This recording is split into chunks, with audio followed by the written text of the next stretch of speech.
Dandelion Princess here, and welcome back to I.M.P Headquarters, where I talk about anything and everything to do with Helluva Boss and Has-Been Hotel. Today, I'm actually going to be ranking all of the Helluva Boss episodes that have released so far. This is definitely something that has been on my mind to do since I started making Helluva Boss content.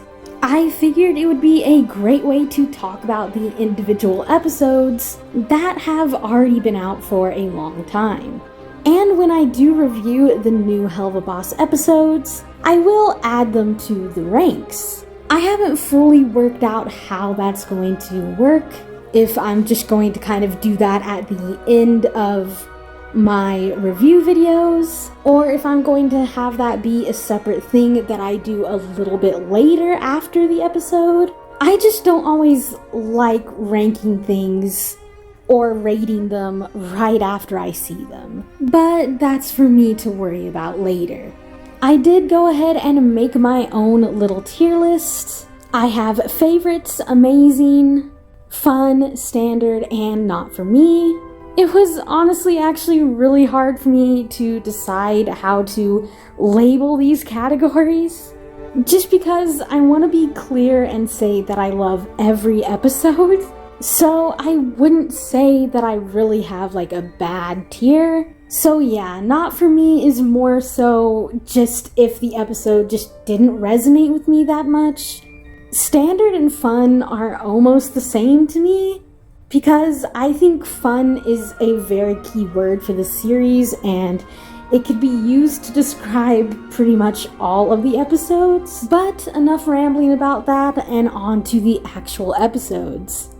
Obviously, I'm going to go in order of release here, so starting with the pilot episode.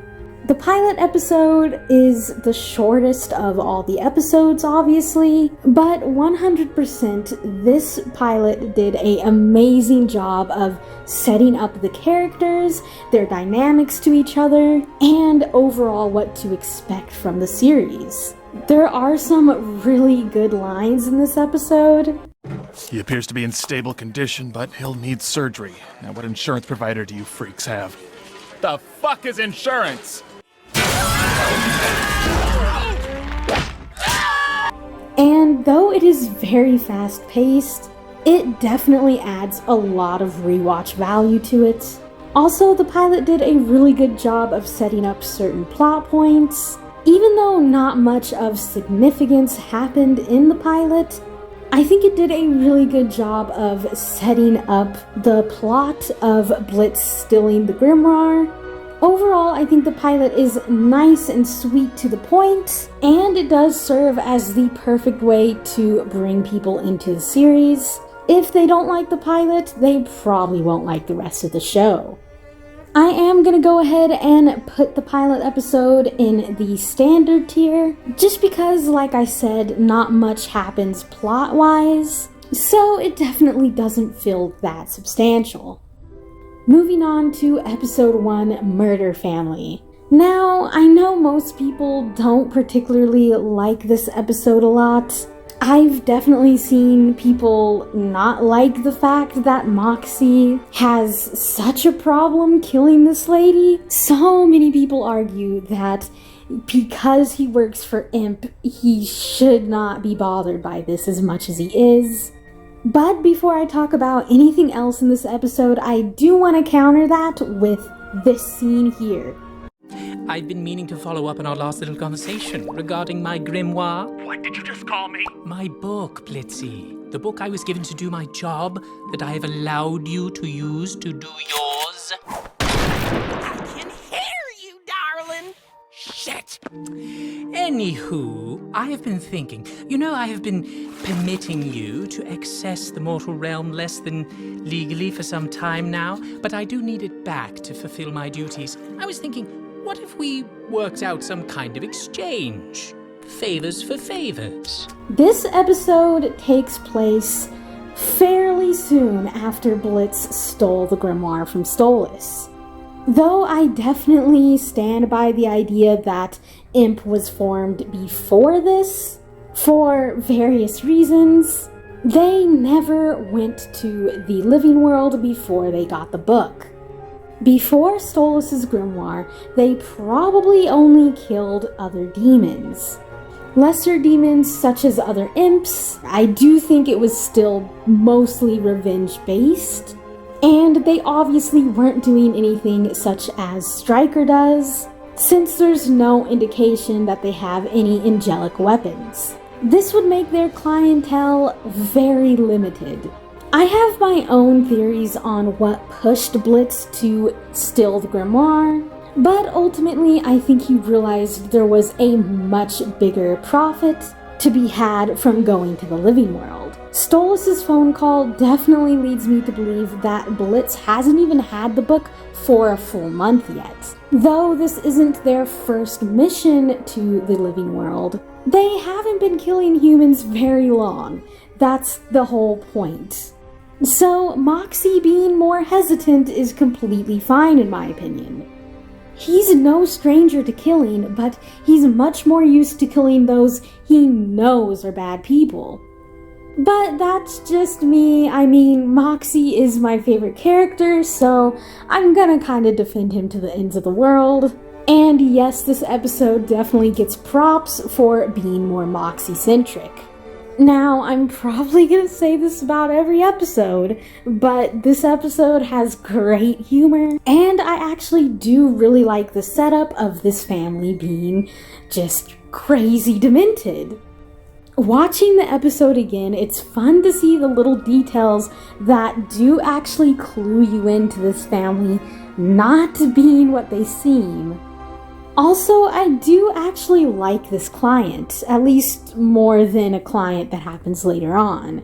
I do sympathize with what happened to her, especially once you do realize how psycho this lady she once killed is. I'm gonna go ahead and put this episode in the fun tier. Now moving on to episode 2, Loo Loo Land. This is a big one for me. This was the episode that fully won me over to the series, where I went from enjoying it to loving it. First off, this episode shows perfectly right off the bat that this series can get emotional and heartfelt. I absolutely adore the wholesome moment that Stolas and Octavia have, and You'll Be Okay is such a beautiful, sweet song. I was so flabbergasted at it, like, wait, there are actual real songs in here that are actually really, really good? What? Before that, I kind of assumed all the songs were gonna be like just fun parodies or things of that nature that weren't meant to be taken seriously. This was also the moment I realized that they were taking Stolas cheating seriously, and that the implications of Blitz and Stolas' relationship were actually going to be much more important to the series, which was awesome to see. Most stories do not focus on cheating in this kind of light, and I completely respect it for that. I know most people still don't like Stolas at this point, which kind of astounds me. Like, cheating is such this unforgivable thing when the main characters kill people for a living. I very much like morally gray characters. And I mean, one of my favorite musicals is Hamilton, so, you know, I guess this show is a little bit more geared towards me, I don't know.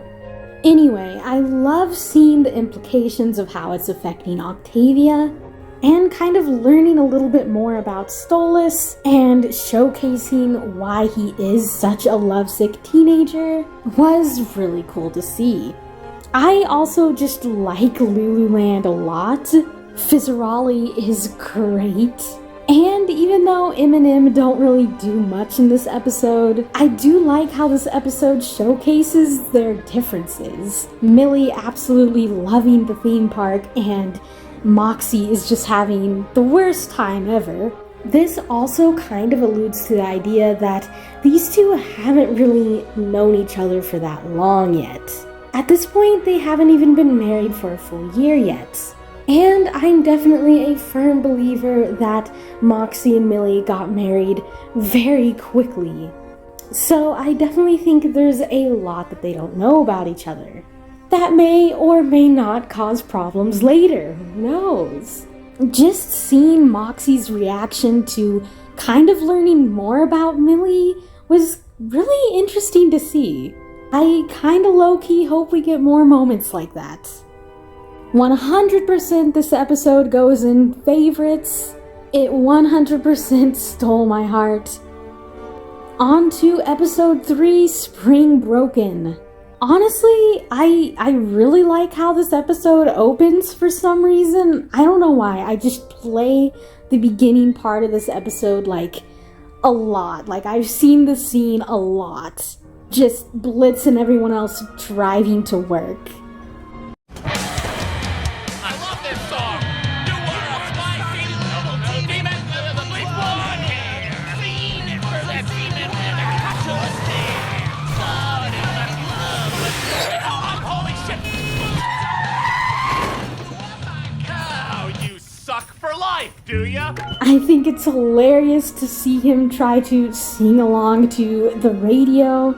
Also, I like that this kind of implies that Blitz picks up Moxie and Millie for work every morning. That could not be the case, but it just seems like it from the way this is framed. Like it's just a normal thing, he picks them up on the way to work and they all go together. Anyway, we get introduced to Vivziepop in this episode, which I really like. It was really cool to get this little snippet of Blitz's past. Just showcasing how closed off he actually is from everyone else, as he seemingly didn't tell anyone this, not even Luna. Speaking of Luna, I kinda love Luna in this episode.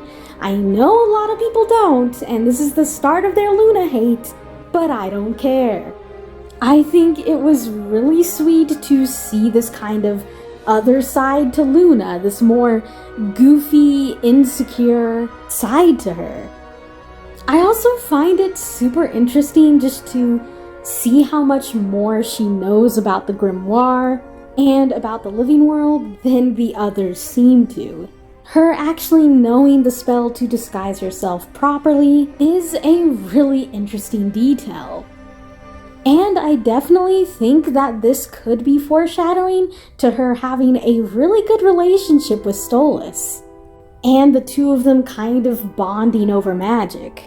Anyway, Drunk Moxie is best Moxie without a doubt. This episode just had me cracking up with him, especially with the high five scene. I was just dying.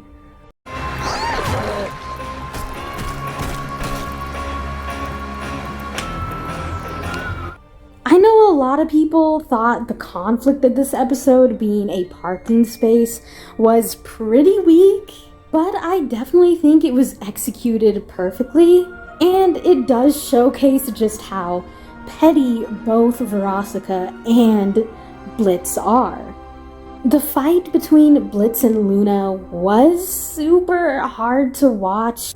It's very kind of conflicting because I do see both of their sides to it. I definitely think Luna was harsh, but it does make sense.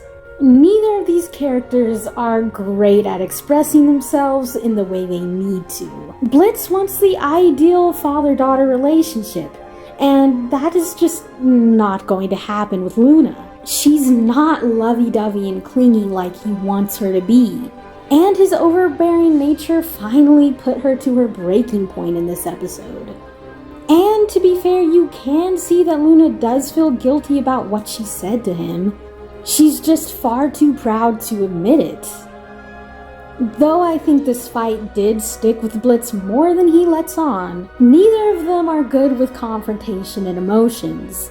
So of course he's going to bounce back very quickly, and both of them are going to act like it didn't happen.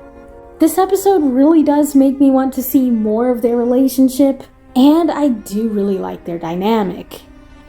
I actually went back and forth on where I wanted to put this episode a lot, but ultimately I think I'm going to have to put it in the amazing tier.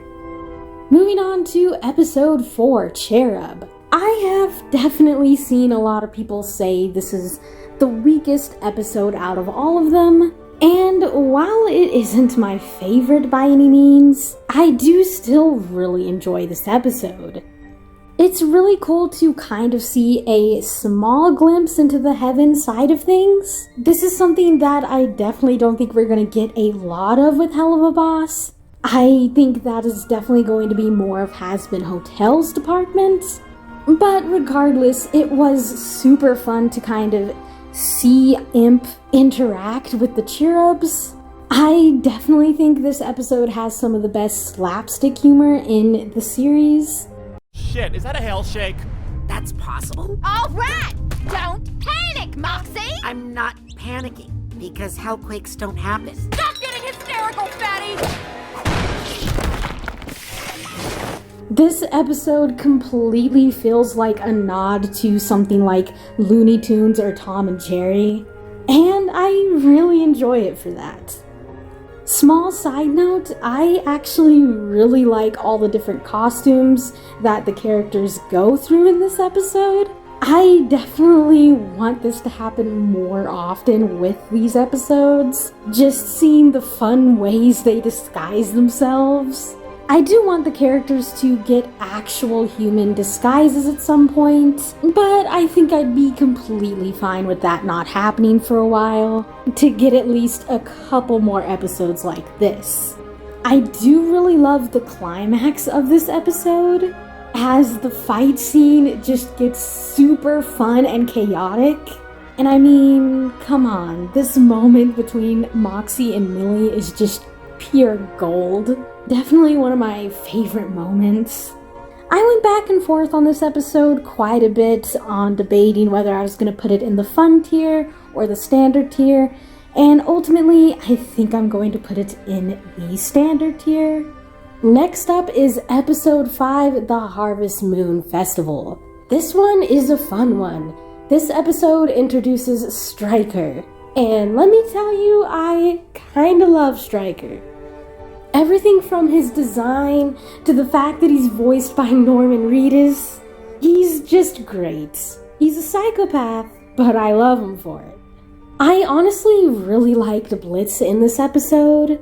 It was really cool to kind of just see him openly admiring somebody.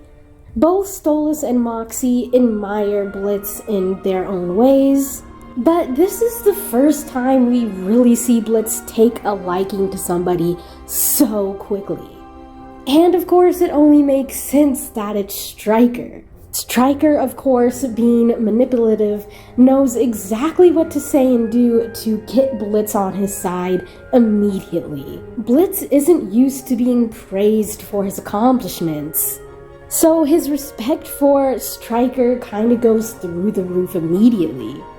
So I'm not that big of a fan of Millie's parents, just saying. You know, they seem to care about Millie quite a lot, you know, which is great. She seems to have had a pretty decent childhood compared to some of the other characters. But I just cannot wrap my head around why they dislike Moxie so much.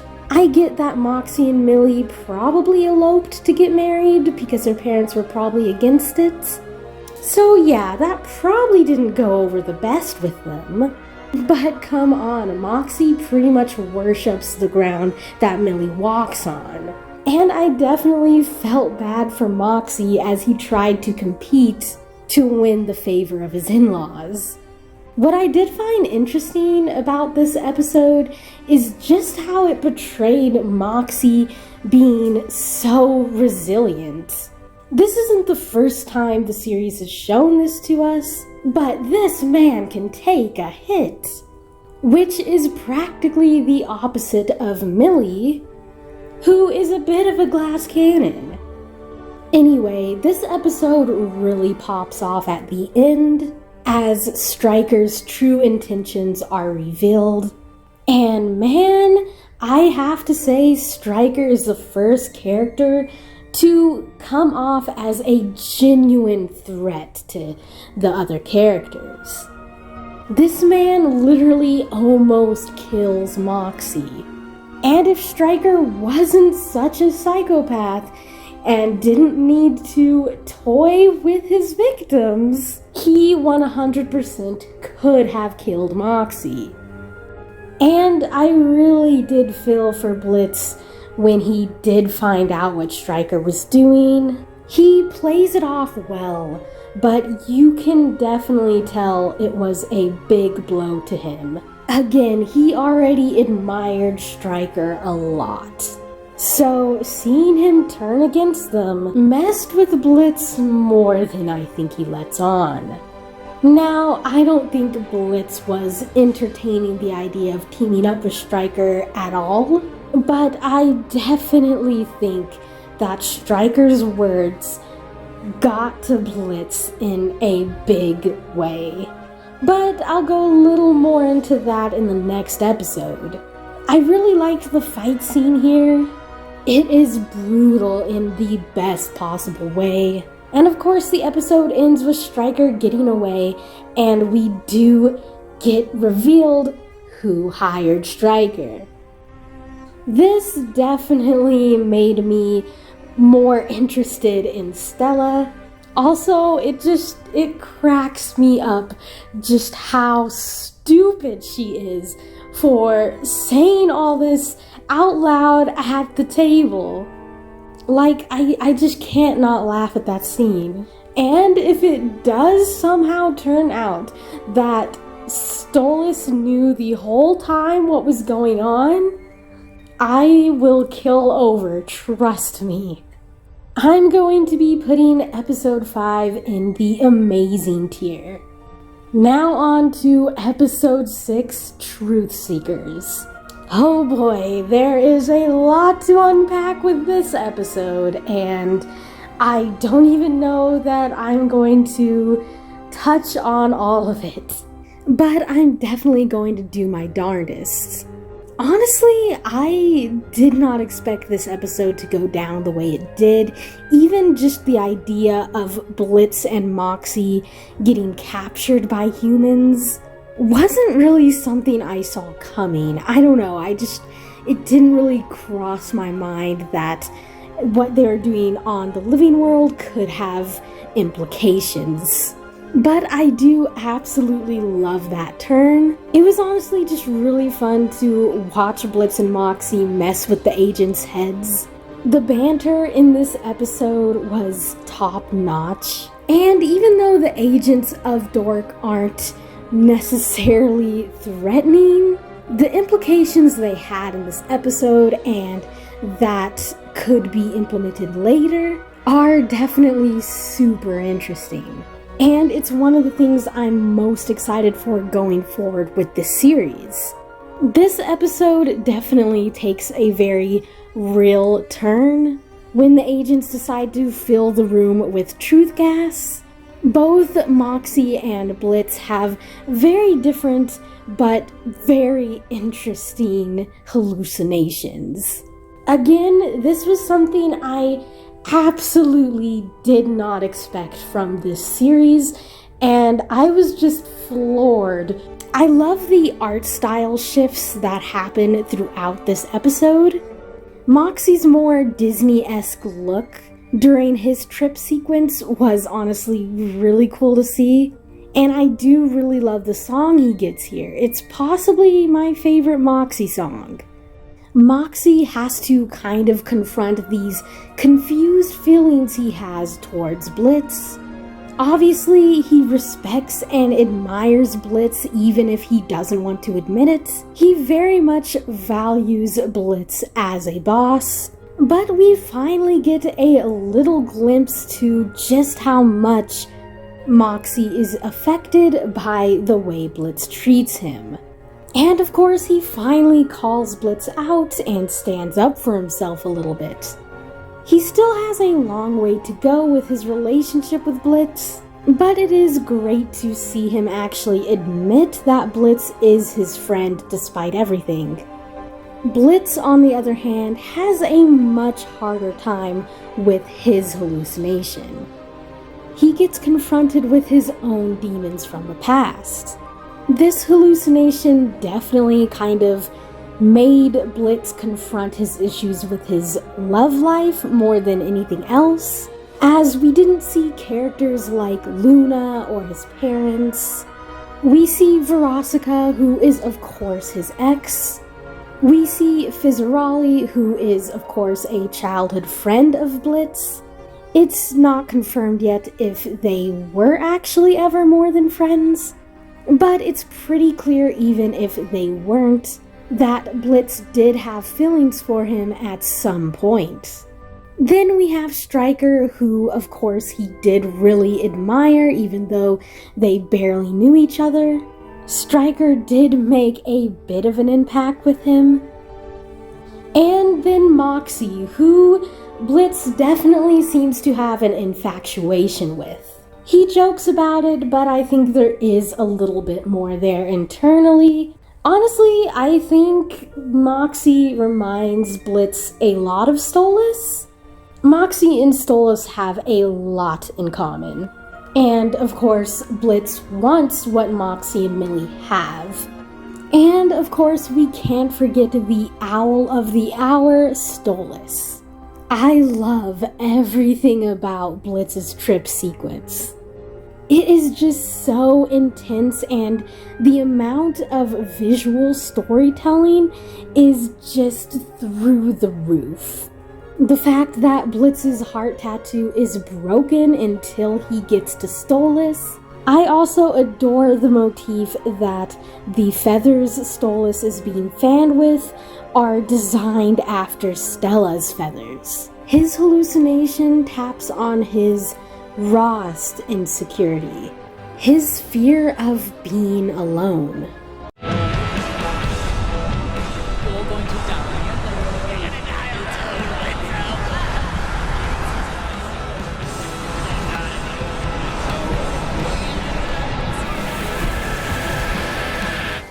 Before this point, it has been very heavily hinted at that Blitz is lonely. It's a big part as to why he follows Eminem around, and it played a large role in him adopting Luna. I also want to point out that a lot of the characters we saw in this hallucination hold a large amount of guilt for Blitz. We know he left Veronica and didn't even have the decency to break up with her properly. There's Fizz, who we don't know the full story on yet, but I am definitely willing to bet that Blitzo had something to do with Fizz's accident. Moxie, I think, is on a smaller scale, but he does treat him like crap, so it's probably added up to make him feel guilty. And then, of course, with Stolas, he literally stole his grimoire, and as far as Blitz is concerned, messed up his marriage.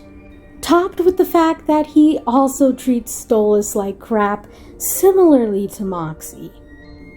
Once Blitz and Moxie kind of come down back to reality, it was really great to kind of see them open up to each other a little bit. And to see Blitz be a little more vulnerable after what he just went through. It was really cool to see Millie and Luna kind of have to work together to save Blitz and Moxie. And the fight scene that ensues once they do finally reunite with each other is honestly my favorite fight scene of the entire series so far. It was really awesome just to see everyone so in sync and working together. With all that being said, True Seekers definitely earns its place in the favorites tier without a doubt. Moving on to episode 7, Ozzies. This episode is both super fun and super crushing at the same time. The premise starts off simple and cute enough, with Moxie and Millie wanting to celebrate their 1-year wedding anniversary. But of course, Blitz is Blitz and isn't able to leave well enough alone. Full disclosure, though I do feel for Blitz in this episode, my heart definitely goes out a little bit more to Stolas in this particular instance. Blitz kinda brought everything onto himself, honestly. Though Blitz and Stolas definitely use each other, this was blatant manipulation on Blitz's part. He called Stolas because he knew Stolas would come. And Stolas is all too happy to prove him right. Honestly, the whole situation with Stolas in this episode really makes me sad because it heavily implies that he has never been on a proper date. Since him and Stella were both arranged to be married, they probably never went out to places like Ozzie's. It is heartbreaking to see how fast Stolas' anxiety takes over him when Blitz starts to ignore him. And it is definitely hard to watch. I absolutely love Moxie and Millie in this episode. It is really cute to see how much Moxie doesn't care about everyone else in the room. They both really only have eyes for each other, and it's adorable. The song in this episode, House of Asmodeus, is an absolute banger, and it's definitely my favorite song of the series so far. It's just so fun and upbeat. I adore all of Stolas' songs, but they're normally pretty sad. I actually really like Asmodeus as well.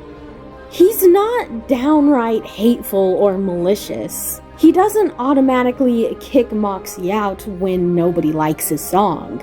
In fact, he encourages Moxie to keep singing. He just wants him to take a different approach. This was honestly a really cool way to show how different characters view desire, as the word can mean many different things depending on who you're talking to. Fizzarolli is perfect in this episode. I love him. That robo-me made us more money entertaining those kids than the ones we sell to get you freaks off, if you know what I mean. Oh, I know what you mean! I have 4 of them! Okay, keep that guy far away from me. It was really cool to actually see the real Fizzarolli. Again, that's just kind of something that I didn't expect out of this episode. When he popped up, I was just kind of like, oh dang, he's here. You know, I was kind of right there with Blitz. I honestly really like that Blitz stood up for Moxie, even though it led to himself getting dragged under the bus, and he definitely could have gone about it in a better way. It just goes to show that he does have good intentions deep down. And as the world's biggest Eminem shipper, he's not going to let their relationship get disrespected. Of course, that's when things go from bad to worse. Watching Blitz and Stolas get publicly humiliated and outed was really well done just because of how hard to watch it actually is. It really shows how guilty Stolas feels for what he's doing. Though he wants more freedom and he loves Blitz, his family still has a big pull on him. Stolas covers his face because he is ashamed of himself, not ashamed of Blitz. I will kind of say that this was kind of a pivotal moment for Blitz, where he needed Stolas' support and for the first time didn't really get it. After the whole Ozzie's fiasco, Blitz drives Stolas home, and I do want to point out the significance of that. Stolas portaled there. He could have easily portaled home, but of course he wants to spend more time with Blitz. He doesn't care what they're doing or what the situation is. Blitz obviously acknowledged that the night was mostly his fault. And again, he isn't a complete asshole, so he takes Stolas home. Blitz's words might be harsh, but I definitely think it's something that he needed to say and something that Stolas needed to hear. Stolas needed the realization that he really hasn't been treating Blitz the greatest. and that if he wants something real with the Blitz, he's going about it the completely wrong way. Though what Blitz said was mainly in anger, and I do believe he was mostly more upset with Fizz and Osmodeus more than anything, and just taking his anger out on Stolas, what he says does ring mostly true. But Blitz honestly holds back a lot in this scene. You can just tell he's absolutely seething, and there is a lot that he wants to say. But he takes a breath and he actually speaks pretty calmly, all things considered. He could have been a lot harsher on Stolas, but he held back for multiple reasons. Obviously, he needs Stolas' grimoire still, so he's definitely not going to burn his bridge with Stolas. But he also generally does care about him.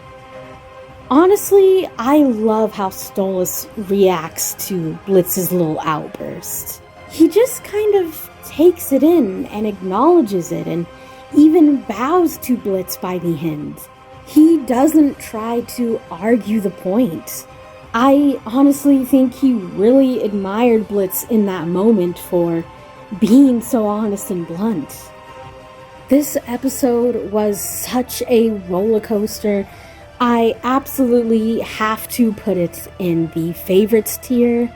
It does such a good job of showing the duality between Moxie and Millie and Blitz and Stolas. Now on to episode 1 of season 2, The Circus.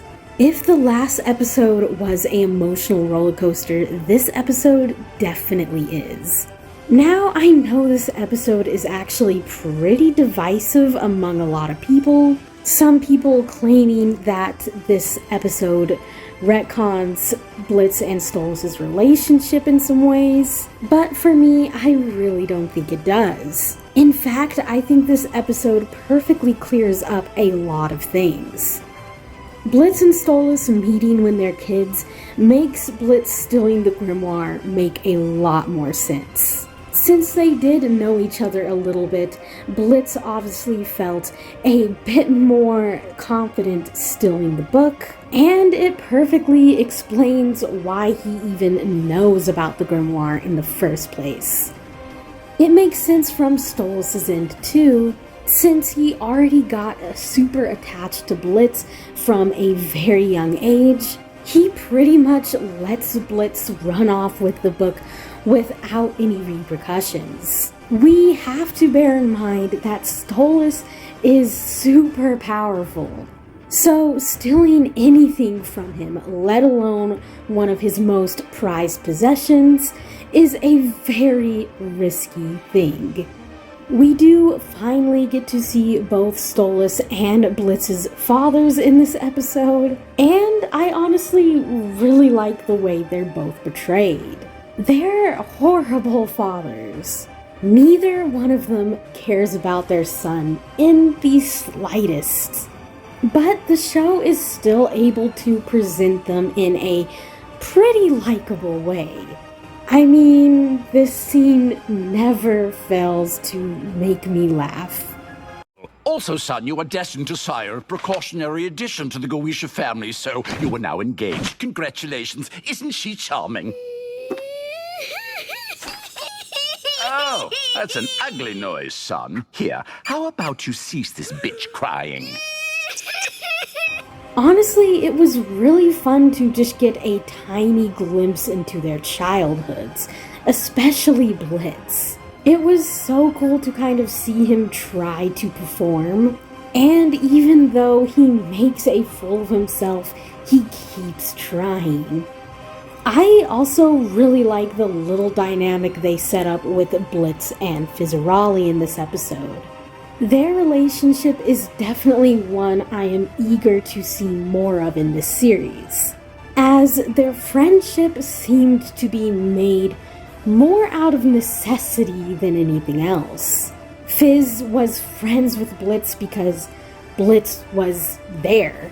And though the scene where they play together is adorable, you can definitely see that these two characters are pretty different. So it's pretty easy to see how their relationship fell apart later on in life, even though we only get very small snippets with them in this episode. This episode really presented a pattern between Blitz and Stolas. That being Blitz only interacting with Stolas out of necessity, but then staying of his own volition. He stays back with Stolas even after he's completed what his father wanted him to do, because he wanted to spend more time with Stolas. By the end of the day, he was actually enjoying himself, and it was super genuine. This pattern definitely goes into their adulthood, and for me, it was really interesting to kind of see. Even the bedroom scene perfectly showcased why Stolas talks the way he does, even when Blitz seems to be very turned off by it. And it honestly makes it all the more sad because it is just another indication that Stolas knows nothing about love and relationships, and he's not too good at reading people. This episode did really sell me on them as a couple. Ozzie's definitely did a great job of showcasing that the two of them do legitimately care about each other, while the circus brings it full circle and kind of shows us what these two are like when nobody else is around and they don't have to put on their personas. Especially from Blitz's end, it was really cool to see him have genuine affection for Stolas. I know some people were bummed that none of the other characters really showed up in this episode, but honestly, especially after Ozzie's, I think this was a really needed thing to happen. I definitely love Stolas' song in this episode, and seeing him actually have a backbone and stand up to Stella a little bit was really great. If nothing else, I think this episode did a really great job of just showing how much Stolas really does need Blitz, and how much he's kind of grown since getting back in contact with him. He never would have stood up to Stella if he didn't know Blitz. I am definitely going to be putting this episode in the favorites tier. I think everything in this episode was executed wonderfully. It was funny, heartfelt, wholesome, and not so wholesome, all in one. Moving on to episode 2, Scene Stars. So I'm not gonna go too in-depth with this one since I did actually get to review this episode. So if you want to hear my more in-depth thoughts on this episode, definitely go check out my Scene Stars review. This episode was really fun and cute though. After 3 very emotionally charged episodes back to back, it was definitely good to get some well-needed levity. That is definitely not to say this episode doesn't get emotional though. Finding out about Luna's backstory and seeing Blitz basically break down was honestly really hard to watch. And the voice acting in this episode was absolutely killer. I know a lot of people didn't like the direction that this episode took with Blitz and Stolas, but it does definitely make sense with their characters. And again, I think this little break from their drama was needed. I loved seeing Luna and Octavia finally meet, and their conversation was amazing. Honestly, my favorite part of the episode. And I am honestly super excited to see more of Luna and Octavia's interactions. It is definitely building them up to be just the best stepsisters. And yeah, I think this episode ended perfectly with the 4 of them watching the fireworks together. I full-heartedly believe that Stolas and Blitz are in-game. So this does a super good job of building up the family dynamic. I'm going to be putting scene stars in the amazing tier. So there you have it, all of the Helluva Boss episodes so far ranked. This video was super fun to make. It was really good for me to just get my thoughts on a lot of the older episodes out there, since I did get into the fandom fairly late on. I definitely want to know your guys' favorite episodes, your favorite characters, and favorite moments. Let me know whether or not you agree with some of these episode placements. Some of them were very easy for me to kind of rank, especially towards the back end of the series, but I definitely had trouble picking out where some of the episodes should go. But in any case, definitely subscribe if you want to see more Helluva Boss and Has-Been Hotel content from me, and definitely let me know in the comments what kind of videos you want from me next. Thank you all for watching, and see you guys next time.